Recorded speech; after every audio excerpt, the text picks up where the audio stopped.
ब्रह्मांड नायक राजाधिराज योगीराज सद्गुरु श्री स्वामी समर्थ।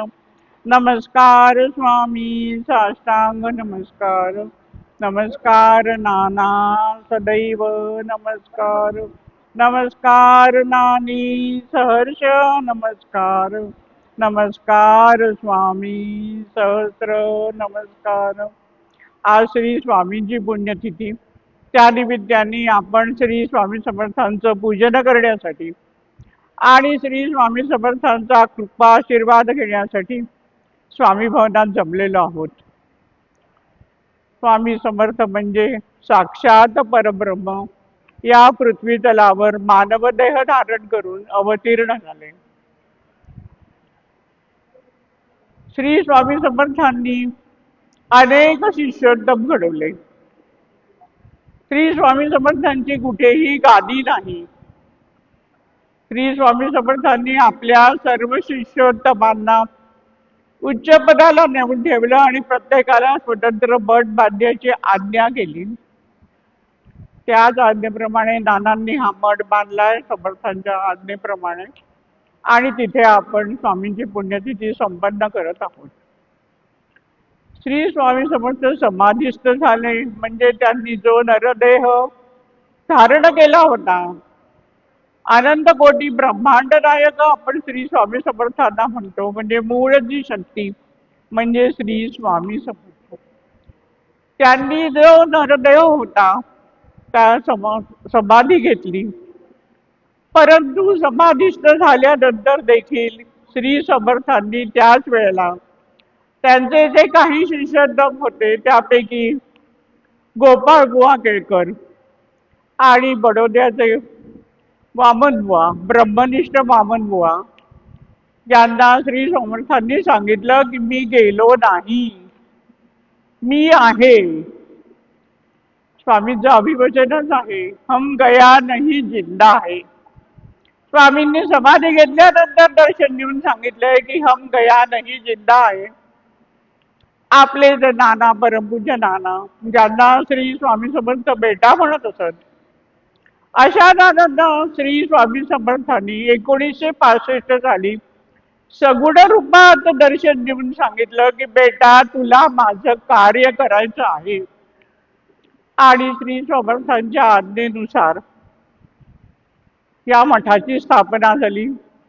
मठामध्ये मूर्ती उभी राहिली आणि आज असंख्य स्वामी भक्त श्री स्वामी समर्थांच्या या मठात येऊन कृपावंत झालेले आहेत। साक्षात श्री स्वामी समर्थ इथे सगुण रूपात असल्याचा अनुभव अनेकांना मिळतो। इथे जो मंच ठेवलेला आहे तो स्वामींच्या आज्ञेनुसार घडला।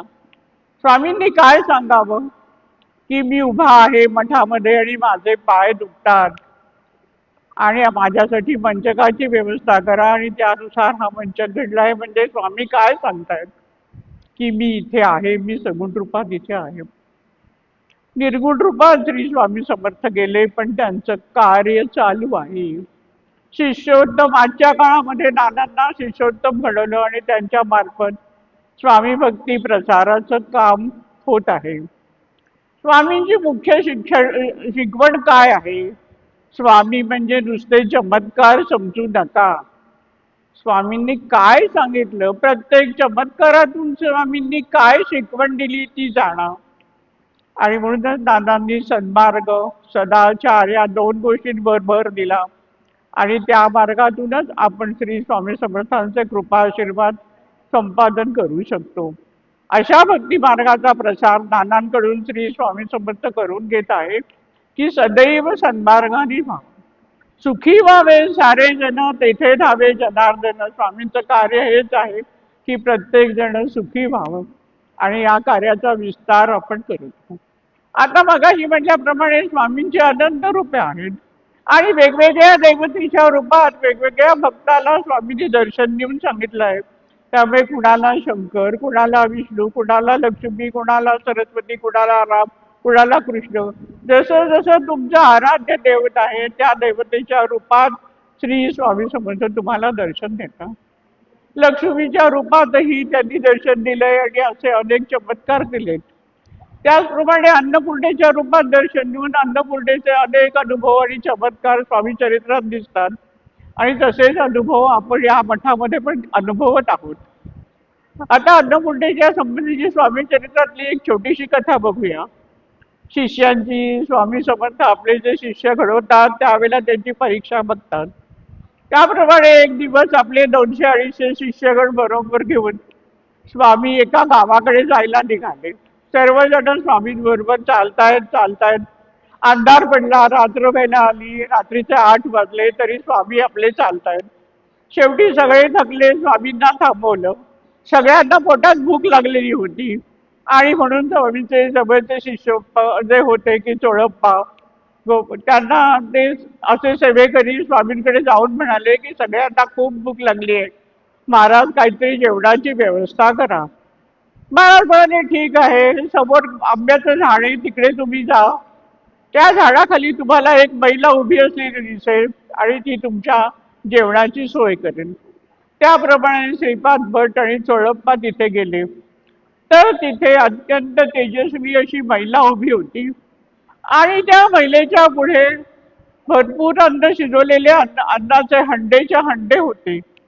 त्या लोकांनी जेवणाविषयी चौकशी केल्यावर ती म्हणाली की कोणी पाहुणे इथे येणार होते आणि म्हणून मी सगळा स्वयंपाक करून इथे बसलेली आहे, पण ही मंडळी काही आता आली नाही आहेत, तर तुम्ही आता असं करा की ही सगळी जी भांडी आहेत जेवणाची ती सगळी भांडी घेऊन जा. त्याप्रमाणे श्रीपाद भट, चोळप्पा, बाकीचे सगळे सेवेकरी ते सगळे हंडे घेऊन आले आणि सगळ्यांचं भोजन झालं. आता महाराजांनी आधी परीक्षा बघितली की शिष्य किती चालतायत माझ्याबरोबर आणि नंतर त्यांना दाखवून दिलं की अत्यंत जंगलामध्ये रात्रीच्या वेळेला सुद्धा त्यांना तयार जेवण मिळालं. असेच अनुभव आपण या मठामध्ये घेतो. बऱ्याच खूप अनुभव आहेत, सगळे काही सांगता येणार, आता फक्त 2 अनुभव सांगते.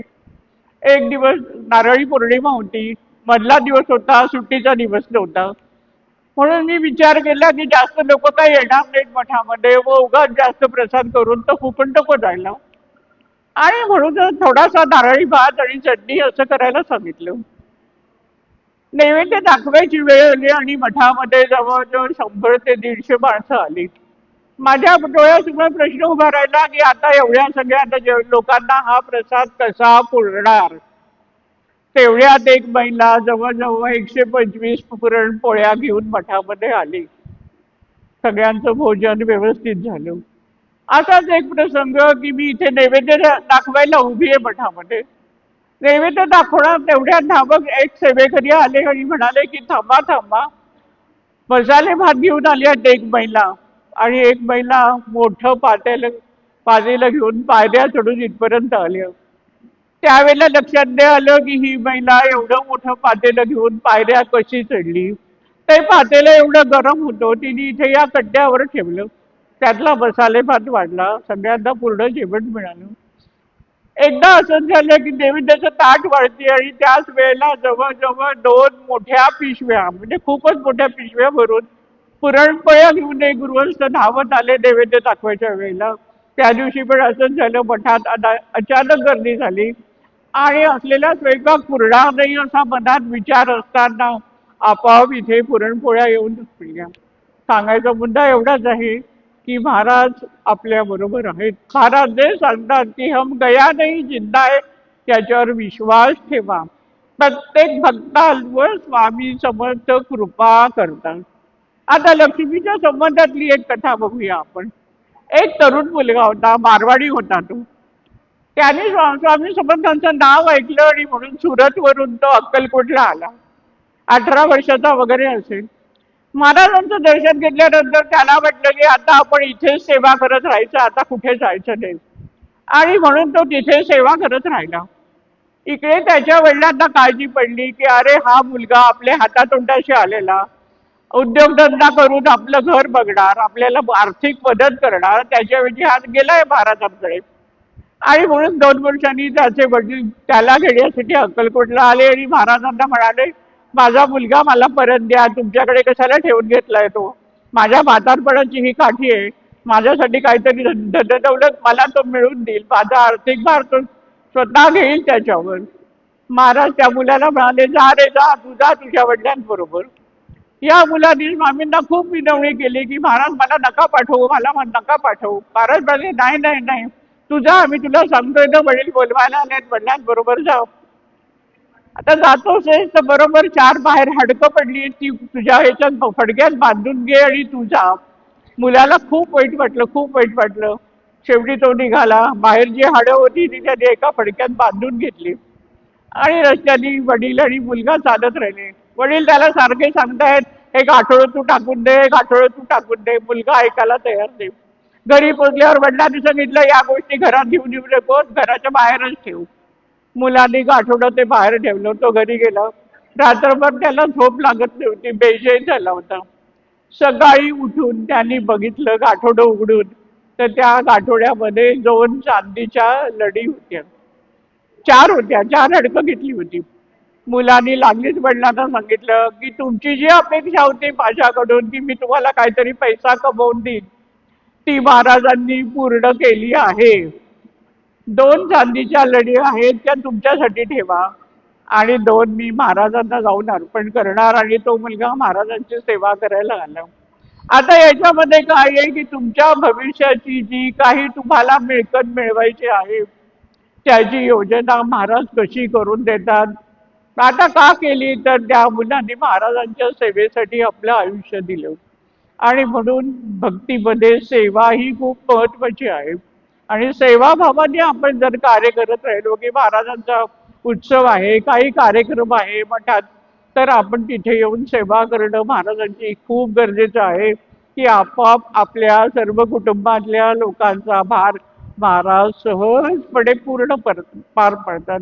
माझ्या वैयक्तिक आयुष्यात तर मी हे अनुभव घेतलेलेच आहेत की स्वामी समर्थ चरणी नानांनी आपलं आयुष्य समर्पण करण्यासाठी ठरवल्यानंतर जो काही आर्थिक भार होता किंवा नानांच्यावर जी काही संसारिक जबाबदारी होती त्या सर्व गोष्टींमध्ये महाराजांनी पदोपदी त्यांची जी कृपा आहे ती दाखवून दिली. आणि आमचं सगळं आयुष्य, नानांचं सर्व कुटुंब व्यवस्थित संपन्न झालं की स्वामी समर्थांची कृपा अशी होत राहते. स्वामी समर्थ दुसरं जे सांगतात की सदाचार तो पण आयुष्यातला अत्यंत महत्वाच्या गोष्टी आहे. सेवा करायची ती कशी करायची की मला काही मिळेल म्हणून सेवा करू नका. सेवा करायची म्हणून सेवा करा. आपोआप महाराज सगळं जाणतात. आणि असे कृपावंत महाराजांची पुण्यतिथी करण्यासाठी आपण इथे सर्वजण जमलेलो आहोत. हा आपला भाग्याचा दिवस आहे.